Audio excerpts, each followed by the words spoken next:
Assalamualaikum Beres, selamat datang kembali di Guru Gembul Channel. Mohon agar video ini di-share dan kalau mungkin sampai ke MUI. Ini ada sebuah pertanyaan yang sangat penting untuk mereka. Jadi dalam Islam tentu saja kita mengetahui bahwa berbohong itu tidak boleh. Melakukan kebohongan publik itu lebih tidak boleh. Dan lebih tidak boleh lagi adalah berbohong kepada publik atas nama Nabi. Nah, tetapi kemarin pihak MUI itu demi membela pemerintahan Pak Prabowo Subianto itu sampai melakukan kebohongan publik menggunakan hadis-hadis yang direkayasa atau mengatasnamakan hadis yang sebenarnya tidak pernah ada. Dan karena itu berarti ini adalah kebohongan atas nama Nabi.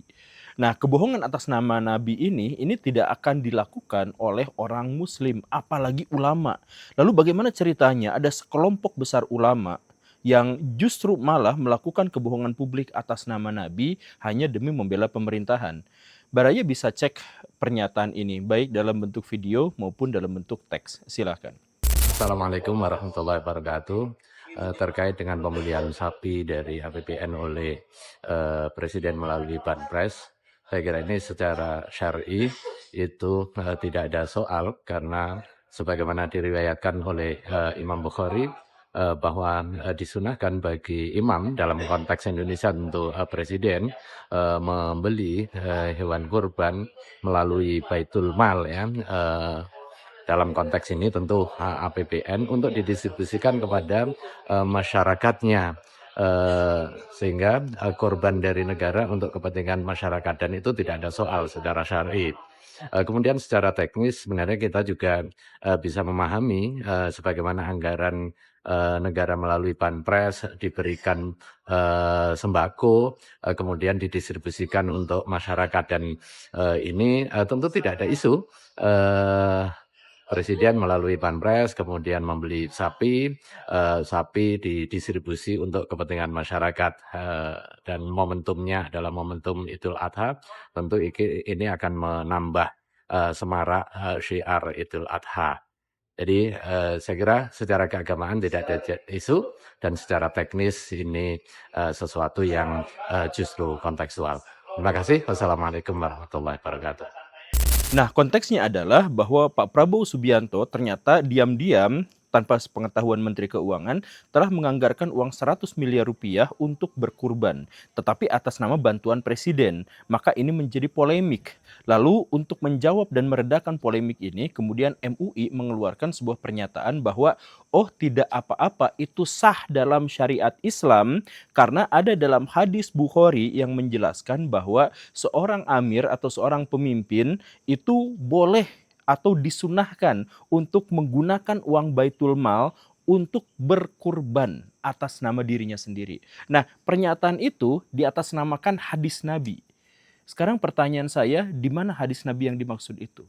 Tolong pihak MUI ini berikan klarifikasi, semoga saya yang salah, semoga hadis itu memang benar-benar ada. Tetapi kalau hadis itu ternyata memang tidak ada, artinya MUI tidak layak untuk dipercaya. Karena sesuai hadis Nabi, berbohong atas nama Nabi itu tempatnya di neraka. Itu adalah sebuah ancaman agar orang-orang itu tidak berani merekayasa, memanipulasi, dan menggunakan serta memanfaatkan hadis-hadis palsu untuk kepentingan dirinya sendiri atau kepentingan orang lain. Nah, ini MUI mengeluarkan sebuah pernyataan bahwa adalah sah sesuai syariah karena menurut hadis Bukhari bahwa pemimpin itu boleh menggunakan Baitul Mal dalam konteks ini diadaptasi APBN untuk berkurban. Nah, ini dalilnya mana? Kok bisa gitu, kok tega-teganya ini yang namanya ulama itu kemudian berbohong mengatasnamakan Nabi. Ini kan pertanyaannya itu di situ. Saya tidak membenci MUI, saya tidak menjelekan presiden, saya tidak ngapa-ngapain, saya hanya mengajukan pertanyaan dalam hal ini, mana hadis yang dimaksud itu. Sebab kalau memang hadis itu tidak ada, maka mereka telah berbohong atas nama Nabi dan sudah pasti masuk neraka, itu kata Nabi sendiri. Kan begitu ya. Nah, itu adalah poin pertama. Tapi ingin saya jelaskan juga kepada teman-teman semua bahwa sebenarnya Pak Prabowo itu ketika dia berkurban mengatasnamakan presiden itu sebenarnya di dalam syariah Islam itu tidak sah. Kenapa seperti itu? Karena kalau misalkan merujuk pada hukum-hukum fikih konvensional yang kita ketahui bersama bahwa berkurban itu adalah urusan manusia, urusan pribadi, bukan lembaga. Dan karena itu, maka yang berkurban juga itu adalah manusia, pribadi, bukan lembaga. Jadi kalau dalam hal ini, Pak Presiden Prabowo Subianto mengatasnamakan bahwa ini yang adalah lembaga kepresidenan atau memberi bantuan, maka ini nggak sah. Seperti itu, karena harus manusia. Nah, kalau memang atas nama manusia, yaitu Pak Prabowo Subianto, maka dia tidak boleh menggunakan uang negara. Nah, ini pastinya tuh seperti itu, Baraya. Jadi di sini tuh banyak polemik. Itu masalah yang keduanya. Dan masalah berikutnya yang ketiganya itu adalah kalau ini memang benar-benar atas nama negara, yang itu sebenarnya tidak sah ya. Tapi kalau ini memang benar-benar atas nama negara, maka yang dimaksud itu adalah satu sapi untuk 7 orang. Jadi lembaga nanti mengatasnamakan 7 orang. Nah, ini bagaimana ceritanya? Apakah lembaga kepresidenan itu berkurban 1.000 sapi untuk 280 juta rakyat Indonesia atau mengatasnamakan rakyat? Kalau mengatasnamakan rakyat itu lebih sulit lagi karena ternyata 1.000 ekor sapi digunakan mewakili untuk 280 juta rakyat Indonesia. Itu juga gak sah, itu juga gak masuk, itu juga gak diterima gitu. Jadi fikih macam apa yang bisa digunakan untuk ini? Nah, kalau memang tidak diterima, ya udah bilang aja nggak diterima, nggak sah gitu. Ngapain juga sampai mengatasnamakan Nabi untuk membela pemerintah? Padahal hadisnya juga tidak ada gitu.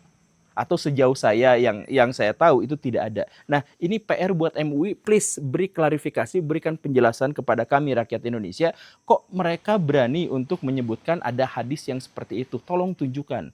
Sebab kalau memang tidak ada, berarti mereka telah melakukan kebohongan publik atas nama Nabi. Jadi dalam hal ini kalau pihak MUI mau membela pemerintah, maka sebaiknya berikan saran kepada pemerintah, kepada Pak Prabowo Subianto, berikan semua kejelasan itu. Jadi misalkan Pak Prabowo telah menganggarkan uang 100 miliar rupiah, itu bukan atas nama pribadinya, tapi atas nama orang-orang yang ditunjuk. Sebut aja fakir miskin di provinsi A, fakir miskin di provinsi B, dan sebagainya. Ini sapinya silakan atas nama mereka. Itu bisa. Nah, MUI itu kerjaannya kayak gitu, bukan justru malah membenarkan sesuatu yang salah dengan merekayasa dalil. Atau kalau tidak seperti itu, tunjukkan kepada masyarakat, Pak Prabowo ini berkurban atau enggak? Kemarin itu berkurban atau enggak? Kan Pak Prabowo itu enggak berkurban sama sekali, yang berasal dari kantongnya sendiri. Coba cek. Pak Prabowo itu di mana? Berkurbannya di mana? Nah, kami tidak akan memberitahukan karena nanti takut riya. Ya kalau memang tidak mau memberitahukan, kenapa yang tadi itu justru diberitahukan? Yang anggaran 100 miliar itu diberitahukan. Kalau Pak Prabowo sendiri kemarin berkurban atau enggak? Coba berkurban atau enggak di mana gitu. Ini sebenarnya bukan pertanyaan yang mengulik-ngulik urusan pribadi, urusan ibadah orang lain, bukan, tapi ini untuk memberikan penjelasan dan penegasan bahwa Pak Prabowo itu berkurban untuk dirinya sendiri atas namanya sendiri itu di mana, dan kepada rakyat atas nama rakyat itu di mana. Nah, ini harus jelas. Kalau memang benar-benar harus sesuai dengan syariah Islam.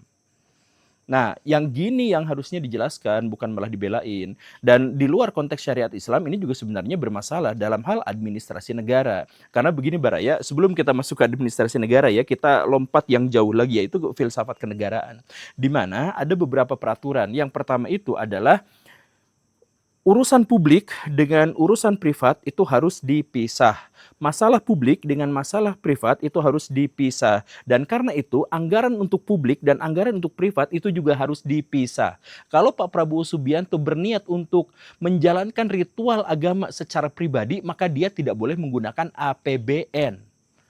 Itu administrasi negaranya tuh seperti itu gitu ya. Itu yang pertama, mohon dicamkan baik-baik karena kalau kita mengaku sebagai negara republik ya pemisahan itu tuh harus ada. Yang pertama ya. Kemudian yang kedua, pemerintah dengan negara itu adalah dua hal yang berbeda. Jadi kalau kita mengkritik pemerintah bukan berarti kita mengkritik negara. Ini Pak Prabowo sering salah dalam hal ini, dalam berbagai pidatonya. Jadi ketika mengkritik pemerintah malah pergi aja kalau tidak suka sama negara. Nah, itu kan pernyataan yang saya mohon maaf ya, itu keliru itu. Karena dalam filsafat kenegaraan kita itu negara dan pemerintah adalah dua hal yang berbeda. Tentara misalkan harus berhikmat kepada negara, bukan terhadap pemerintahan. Jadi kalau misalkan kita mengkritik terhadap pemerintahan itu juga bukan berarti mengkritik pada negara. Nah, dalam hal ini Pak Prabowo Subianto itu mengatasnamakan siapa dalam berkurban. Itu APBN itu bukan uang pemerintah, sama sekali bukan uang pemerintah. Itu adalah uang negara. dan pemerintah dalam hal ini sedang mengelolanya. Kan begitu rumusannya. Jadi karena itu dia tidak berhak diklaim. Ini uang pemerintah. Bukan, pemerintah nggak punya uang. Pemerintah itu mengelola uang negara.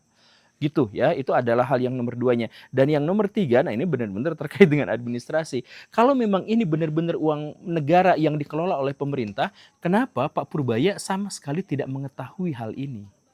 Nah ini masalah berikutnya. Dan ini tuh adalah sesuatu yang menurut saya sangat-sangat mengerikan. Karena ini tuh bukan kali pertama bendahara negara Indonesia ternyata tidak tahu APBN dipakai dan dikelola sama siapa.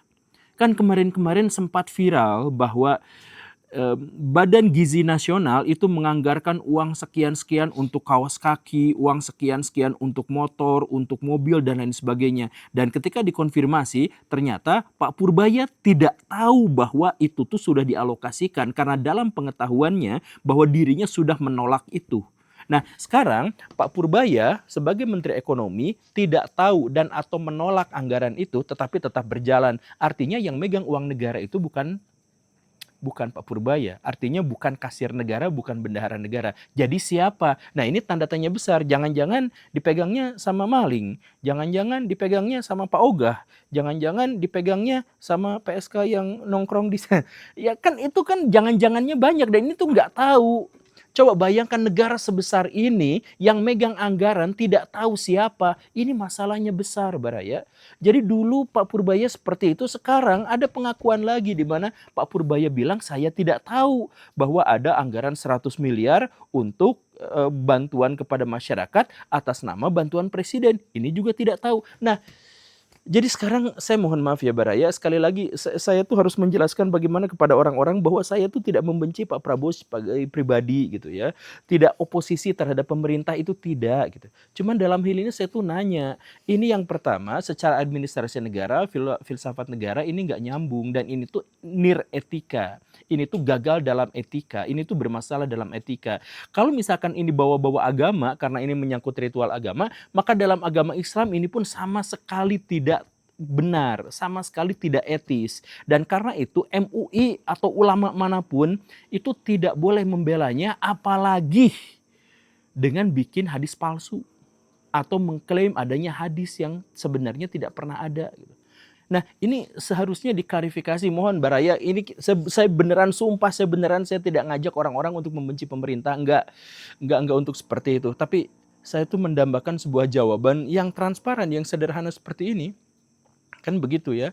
Dan terkait dengan ulama yang seperti ya yang suka bela-bela pemerintah itu gitu ya. Saya tuh pernah mengatakan, dan kebetulan saya juga pernah mendiskusikan ini dengan Ustadz Felix Xiao dan dengan teman-teman yang lain gitu. Saya tuh mengatakan bahwa saya tuh sangat berharap bahwa negara itu nilai-nilainya itu ada di bawah nilai-nilai ilahiyah. Jadi dalam bahasa yang paling sederhananya adalah bahwa agama itu ada di atas negara dan pemerintahan gitu.